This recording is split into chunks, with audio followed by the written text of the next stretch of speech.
Oil rigging.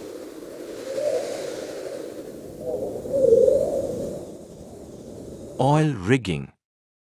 Once a suitable reservoir is located, the drilling phase begins.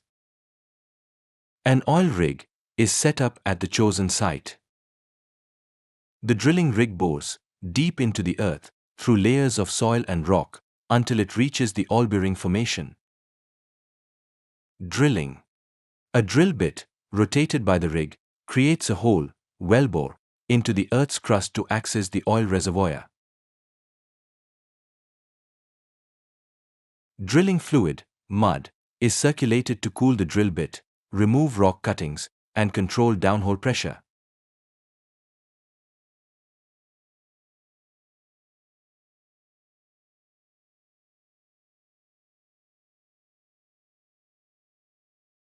Casing and cementing.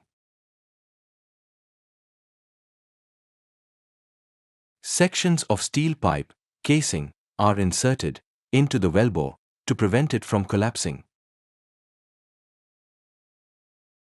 Cement is pumped between the casing and the wellbore to provide structural support and seal off the well.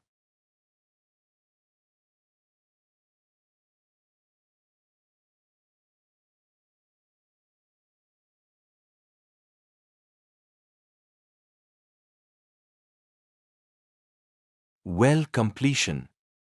Perforations are made in the casing to allow oil to flow from the reservoir into the wellbore.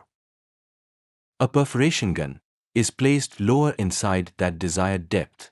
This gun has a sum of small explosive points.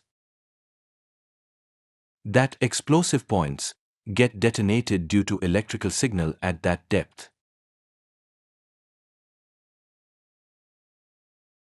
When the rock is opened by the wellbore, oil and gas migrate toward the lower pressure drill pipe.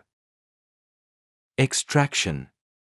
The crude oil is brought to the surface. For reservoirs where the oil doesn't flow naturally, techniques like oil rig pump is used. Now the crude oil is lifted by using pump jack to the surface.